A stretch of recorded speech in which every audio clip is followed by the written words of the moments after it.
जंगल में कालू कौआ अपनी पत्नी टुनटुनी और बेटी सुनहरी चिड़िया के साथ रहता था। कालू कौआ एक छोटा किसान था।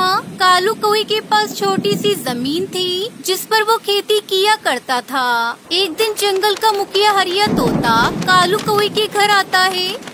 कालू, मैं अपने बेटे की शादी का निमंत्रण पत्र देने आया हूँ। 2 दिन बाद मेरे बेटे का तिलक है और उसमें तुम्हें आना है। इतना कहकर मुखिया वहाँ से चला जाता है। बहुत दिनों बाद अच्छा खाना खाने को मिलेगा जी। अपनी सुनहरी भी अच्छे भोजन के लिए तरस गई है। वो भी स्वादिष्ट भोजन खाकर खुश हो जाएगी। हाँ टुनटुनी, खेती करके इतने पैसे नहीं बचते कि मैं घर में अच्छा भोजन बनाने के लिए कुछ ज्यादा पैसे बचा सकूं। हम गरीबों के नसीब में बस रोज रोज यही दाल चावल खाना लिखा है। देर हो रही है, अब मैं खेत पर जा रहा हूँ। 2 दिनों बाद मुखिया के घर जाना है, तैयार हो जाना। जब सुनहरी बिटिया जाग जाए तो उसे भी बता देना। दोस्तों, कल की वीडियो में आपने इतने कम लाइक क्यों किए? मुझे बहुत बुरा लगता है। दोस्तों, जब मैं आपके कहने पर कहानी बनाती हूँ और आप बहुत कम लाइक करते हो, और जब आप कम लाइक करते हो तो मुझे वीडियो बनाने का बिल्कुल भी मन नहीं करता है। तो प्लीज दोस्तों, अब इस वीडियो पर जाकर लाइक कर दो। तिलक वाले दिन कालू कौआ अपनी पत्नी टुनटुनी और बेटी सुनहरी चिड़िया के साथ मुखिया के घर पहुँचता है। कालू, तू आ गया? जाकर भोजन कर ले। अरे बाप रे, यहाँ तो इतने सारे भोजन हैं। इनसे कितनी अच्छी खुशबू आ रही है। क्या क्या खाऊं, कुछ समझ में नहीं आ रहा है। तभी सुनहरी चिड़िया बर्गर की तरफ इशारा करती है। माँ, मुझे तो ये बर्गर खाना है। मेरी सहेलियाँ अपने साथ लंच बॉक्स में इसे लेकर आती हैं। बहुत ही स्वादिष्ट होता है। फिर सभी मिलकर स्वादिष्ट बर्गर खाते हैं और बहुत खुश होते हैं। अगले दिन सुनहरी चिड़िया जब सोकर उठती है तो वो अपनी माँ से पूछती है, माँ, आज आपने भोजन में क्या बनाया है? मुझे तो बर्गर खाना है। आप बनाओ ना बर्गर। सुनहरी बेटा, आज तो नहीं, मैं कल जरूर तुम्हारे लिए बर्गर बना दूंगी। ठीक है माँ, कोई बात नहीं, आप कल बना देना। मैं अभी खेलने जा रही हूँ। मैंने सुनहरी का मन रखने के लिए बोल तो दिया, पर मेरे पास इतने पैसे नहीं है कि मैं बाजार से आलू और बन लेकर आऊं। क्या करूं? कल फिर से सुनहरी बर्गर की जिद करेगी। मुझे कुछ करना होगा। मैं अपनी बच्ची का दिल नहीं तोड़ सकती। इतना सोचकर टुनटुनी चिड़िया बंटी कबूतर के खेत पर जाती है। बंटी कबूतर के खेत में काफी सारे आलू लगे हुए थे। अरे भैया, मुझे थोड़े आलू चाहिए। क्या मैं आपके खेत से ले लूं? हाँ टुनटुनी, तुम्हें जितने आलू चाहिए ले लो। टुनटुनी चिड़िया आलू लेकर घर आती है और आलू की टिक्की बनाकर बर्गर बनाती है। फिर वो अपनी बेटी सुनहरी चिड़िया को खाने के लिए देती है। माँ, आपने तो बहुत अच्छा बर्गर बनाया है। बापू, ओ बापू, आओ तुम भी बर्गर खाओ। माँ ने बर्गर बनाया है। अरे टुनटुनी, तुम्हारे पास इतने महंगे बन खरीदने के लिए पैसे कहाँ से आए? नाराज मत होइए जी, मैंने आटे का बन बनाया है। आप खाकर तो देखिए। और मैं कहाँ से इतने पैसे खर्च करती। मेरे पास तो एक भी फूटी कौड़ी नहीं थी। सुनहरी बर्गर खाने की जिद कर रही थी। इसमें रोने वाली कौन सी बात है? लाओ, मुझे भी बर्गर खिलाओ। टुनटुनी चिड़िया कालू कौए को भी बर्गर देती है। अरे टुनटुनी, तुमने बर्गर तो बहुत ही स्वादिष्ट बनाया है, बस इसमें एक ही चीज की कमी है। वो क्या जी? पनीर की। अगर पनीर और हो तो तुम्हारा बर्गर सबसे अच्छा लगेगा। मैं अभी बाजार से पनीर लेकर आता हूँ। कालू कौआ बाजार से पनीर लेकर आता है और टुनटुनी चिड़िया से बर्गर में डाल देती है। रात को सभी फिर से पनीर बर्गर खाते हैं। फिर कालू कौआ बर्गर खाकर बोलता है, मैं तो सोच रहा हूँ क्यों ना हम एक ठेला खोल लें और उसमें पनीर बर्गर बनाकर बेचें। वैसे भी अपने पास छोटी सी जमीन है जिसके ऊपर से हमें इतनी आमदनी नहीं होती कि घर का खर्च अच्छे से चला सके। मैं अपनी जमीन पर आलू उगाऊंगा और तुम आटे का बन बनाकर उससे बर्गर बनाकर बेचना। टुनटुनी चिड़िया को अपनी पति की बात पसंद आ जाती है। फिर टुनटुनी चिड़िया अपना ठेला खोल लेती है और उसमें बर्गर बनाकर बेचने लगती है। बर्गर ले लो, बर्गर, मसाला पनीर बर्गर ले लो, ताजे ताजे बर्गर ले लो, बच्चियों के लिए बर्गर ले लो, घर के बने बर्गर ले लो। धीरे धीरे टुनटुनी चिड़िया के ठेले पर मसाला पनीर बर्गर खाने के लिए पक्षियों की भीड़ जुटनी शुरू हो जाती है। इस तरह टुनटुनी चिड़िया कालू कौवा बर्गर बेचकर खुशी खुशी अपने परिवार के साथ रहने लगते हैं।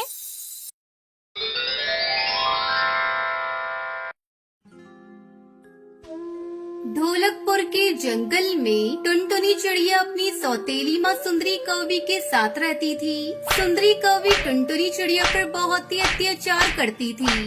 सुबह होते ही वो टुनटुनी चिड़िया पर चिल्लाने लगती। टुनटुनी, सुबह के 7 बज गए हैं, तू कब तक सोती रहेगी? जा जंगल से लकड़ियाँ लेकर आ, फिर उस पर भोजन बना। अगर जरा भी देर हुई तो तेरी खाल खींच लूंगी। बस माँ भी जा रही हूँ। अच्छा, एक काम कर दे, जाने से पहले मुझे 1 कप चाय बनाकर पिला दे। ठीक है माँ, मैं अभी चाय बनाकर लाती हूँ। टुनटुनी चिड़िया चाय बनाकर देती है और लकड़ी लेने जंगल चली जाती है। काफी ढूंढने पर भी टुनटुनी चिड़िया को जब लकड़ियाँ नहीं मिलती तब वो रोने लगती है। तब तक आप लोग कमेंट पे बताएं 59 into 2 कितने होते हैं। हे भगवान, मैं क्या करूं? सूखी लकड़ियां तो मिल ही नहीं रही हैं। अगर बिना लकड़ी लिए घर गई तो माँ फिर से मुझे मारेंगी। अब मैं क्या करूं? मुझे कुछ समझ नहीं आ रहा है। ऐसा करती हूँ, थोड़ा और आगे जाती हूँ, शायद मुझे सूखी लकड़ियाँ मिल जाए। टुनटुनी चिड़िया जब काफी देर तक घर नहीं आती तो सुंदरी सोचती है, बहुत देर हो गई, टुनटुनी अभी तक नहीं आई। ऐसा लगता है किसी जानवर ने उसे अपना शिकार बना लिया। अच्छा हुआ मेरे सिर का बोझ उतर गया। कम बखत ने मेरा जीना हराम कर दिया था। जब उसका बाप पूछेगा तो मैं कोई बहाना बना दूंगी। रात को जब टुन्नू चिड़ा घर आता है तो अपनी पत्नी से पूछता है, अरे सुंदरी, टुनटुनी कहाँ है? कहीं दिखाई ही नहीं दे रही। मैं उसके लिए जलेबी लेकर आया हूँ। अरे ओ टुनटुनी बिटिया, कहाँ हो? जल्दी से मेरे पास आओ, नहीं तो मैं सारी जलेबियाँ खुद खा जाऊंगा। तभी सुंदरी कभी टुन्नू के सामने रोने का नाटक करने लगती है। क्या बताऊं जी, सुबह लकड़ियां लाने जंगल गई थी। मेरी तबीयत थोड़ी खराब थी, इसलिए उसने जिद करके जंगल जाने को कहा और अभी तक जंगल से वापस नहीं लौटी। शायद किसी जानवर ने उसे अपना शिकार बना लिया। भगवान उसकी आत्मा को शांति दे। मेरी बच्ची, मैं तेरी माँ को क्या जवाब दूंगा? मैं तेरा ध्यान भी नहीं रख पाया। हो सके तो मुझे माफ कर देना। उधर टुनटुनी चिड़िया लकड़ियाँ ढूंढते ढूंढते बहुत दूर निकल जाती है और उसे भूख लग जाती है। थोड़ी दूर जाने पर टुनटुनी को एक कबूतरी दिखाई देती है जो बर्गर बेच रही होती है। बर्गर ले लो, बर्गर, ताज़ा ताज़ा बर्गर ले लो। बहुत ही स्वादिष्ट बर्गर है और सस्ते भी। एक बार खाओगे तो बार बार आओगे। आओ पक्षियों, स्वादिष्ट बर्गर खाओ। टुनटुनी चिड़िया बर्गर वाली की दुकान पर जाती है। काकी, मुझे बहुत जोरों से भूख लगी है। मुझे एक बर्गर खिलाओगी? लेकिन मेरे पास पैसे नहीं है। बहुत जोरों से भूख लगी है काकी, मुझे दे दो ना। बबली कबूतरी बहुत ही दयालु थी। वो टुनटुनी चिड़िया को एक बर्गर खाने को देती है। अरे काकी, ये बर्गर तो बहुत ही स्वादिष्ट है। आज पेट भर के भोजन खाया है मैंने। मेरी सौतेली माँ मुझे दिन भर भूखा रखती है और रात को भोजन देती है और मुझे मारती भी बहुत है। काकी, क्या मैं आपके पास रह सकती हूँ? मैं बर्गर बेचने में आपकी मदद करूँगी। मेरी सौतेली माँ मुझे बहुत सताती है। मैं घर नहीं जाना चाहती। प्लीज आप मुझे अपने साथ रख लीजिए ना। आपकी बहुत मेहरबानी होगी। ठीक है बेटा, तू मेरे पास रह ले। मैं तुझे अपनी बेटी बना कर रखूंगी।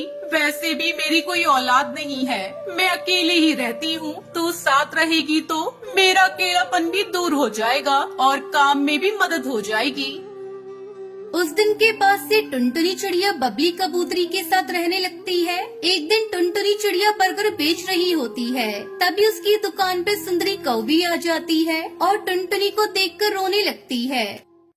टुनटुनी बेटा, मुझे माफ कर दे। मैंने तेरे साथ बहुत गलत किया। तेरे जाने के बाद तेरे पापा भी तेरी याद में चल बसे और उनके जाने के बाद मैं बिल्कुल अकेली हो गई। मुझे माफ कर दे टुनटुनी और चल अपने घर। नहीं माँ, मैं आपके साथ नहीं जाऊँ। जाऊंगी। मैं अपनी काकी के साथ ही रहूंगी। उन्होंने मेरे बुरे वक्त में बहुत साथ दिया, मुझे सगी माँ से भी बढ़कर प्यार दिया। मैं अपनी काकी माँ को छोड़कर कहीं नहीं जाऊंगी। अब तुम चली जाओ यहाँ से। सुंदरी कौवी उदास मन से वहाँ से चली जाती है। इस तरह टुनटुनी चिड़िया बबली कबूतरी के साथ खुशी खुशी रहने लगती है और उसके साथ बर्गर बेचने लगती है। हर तरफ तबाही थी, मानो कि एक भयंकर तूफान ने पूरे जंगल में पक्षियों के घोंसले को तहस नहस कर दिया हो। लेकिन ये सब तूफान ने नहीं, बल्कि क्रूर बिल्लू बिल्ली ने किया था। अपनी ताकत के घमंड में चूर रास्ते में आए सारे घोंसलों को तोड़ता कुचलता जा रहा था और दूसरी तरफ एक चिड़िया अपने घोंसले में 3 अंडों के साथ खुशी से रहती थी। वो हर वक्त उन अंडों को निहारती रहती थी क्योंकि वो उसके जीवन के पहले अंडे थे। सुनो जी, ये बताओ, इन अंडों में से हमारे प्यारे प्यारे बच्चे कब निकलेंगे? कब इनकी चींची करने वाली आवाज सुनाई देगी? मैं इनके साथ खेलना चाहती हूँ, उन्हें उन्नों कीड़ों का शिकार कराना चाहती हूँ। बताओ ना कि हमारे बच्चे अंडों में से कब निकलेंगे? अगर हमें अपने बच्चों के साथ खेलना है, शिकार करना सिखाना है, तो हमें जितना जल्दी हो सके अपने अंडों को इस जंगल से दूर ले जाना होगा, क्योंकि इस जंगल में एक दुष्ट बिल्ला आ चुका है। उस बिल्ले ने पूरे जंगल में पक्षियों के घोंसलों को उखाड़ फेंका है और कई पक्षियों की हत्या कर दी है। आगे बढ़ने से पहले एक माँ के बिना घर चलाना कितना मुश्किल होता है, जो दिन रात अपने परिवार और बच्चों के लिए काम करती है। तो आज उस प्यारी सी माँ के लिए एक लाइक और एक सब्सक्राइब जरूर कर देना और साथ ही अपनी प्यारी सी माँ के लिए कमेंट में ये इमोजी जरूर सेंड कर देना। नहीं, ऐसा कैसे हो सकता है? हम अपने अंडों को लेकर कहाँ जाएंगे? कौन हमें पनाह देगा? अरे नहीं, ये यहीं आ रहा है। तुम अंडों का ख्याल रखना, मैं अभी इसको यहाँ आने से रोकता हूँ। ऐ दुष्ट बिल्ले, आगे मत जाओ, उस तरफ मेरी पत्नी और मेरे अंडे हैं। अगर तू आगे आया तो तू मेरे घोंसले को भी नष्ट कर देगा। तू किसी और जंगल चला जा। तेरी इतनी हिम्मत कि तू मुझे आदेश दे? इतना छोटा होकर भी तू मुझे आदेश दे रहा है? तुझे इसकी कीमत चुकानी होगी। बिल्लू बिल्ला आगे बढ़कर टुनटुनी चिड़िया के पेड़ को जोर जोर से हिलाने लगता है, जिससे उसका घोंसला भी हिलने लगता है। मेरे बच्चे, मेरे अंडों को मत मारो। हे ऊपर वाले, ये सब क्या हो रहा है? तभी बिल्लू बिल्ला जोर से पेड़ को हिलाकर उसके घोंसले को नीचे गिरा देता है, जिसकी वजह से उसके अंडे नीचे गिरकर टूट जाते हैं।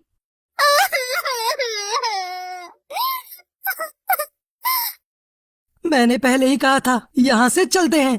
उसने हमारे बच्चों की हत्या की है, मैं उसे नहीं छोड़ूंगी। तभी वहाँ से बंटी कबूतर कालू कौवा टुनटुनी के रोने की आवाज सुनकर उड़ता हुआ उनके पास आता है। अरे क्या हुआ दोस्तों, तुम रो क्यों रहे हो? मेरे बच्चों की हत्या कर दी उस बिल्लू बिल्ला ने, मैं उसे बिल्कुल भी नहीं छोड़ूंगी। दोस्त, एक क्रूर बिल्लू बिल्ला ने हमारे अंडों को तोड़ दिया है। लेकिन इस प्रकार गम में डूबे रहने से अंडे वापस नहीं जुड़ जाएंगे। अगर तुम्हें उस बिल्लू बिल्ला से बदला लेना है तो हमें कुछ करना होगा। क्या बात करते हो बंटी भाई, हम ठहरे छोटे छोटे पक्षी, हम उस विशाल बिल्लू बिल्ला से कैसे लड़ेंगे? वो तो हमें अपने पैरों के नीचे चींटियों की तरह कुचल देगा, हम नहीं लड़ पाएंगे उससे। भाई, एकता में बहुत शक्ति होती है, हम अपनी शक्तियाँ जोड़ेंगे। हम कैसे शक्ति को जोड़ेंगे? मेरी एक दोस्त है जिसका नाम लूसी कबूतरी है, मेरे साथ चलो, हमें उससे सलाह लेनी चाहिए।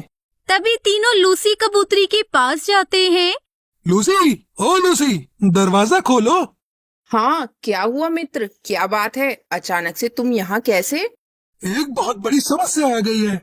फिर बंटी कबूतर ने लूसी कबूतरी को टुनटुनी चिड़िया कालू कौवे के अंडे फूटने की सारी घटना सुनाई। लूसी कबूतरी ये सुनकर बहुत दुखी हुई। टुनटुनी बहन, यह सुनकर मुझे बहुत दुख हुआ। मेरा एक दोस्त है जिसका नाम हरी तोता है, उसकी चोंच से हम बिल्लू बिल्ले से लड़ सकते हैं। आओ उससे सहायता मांगते हैं।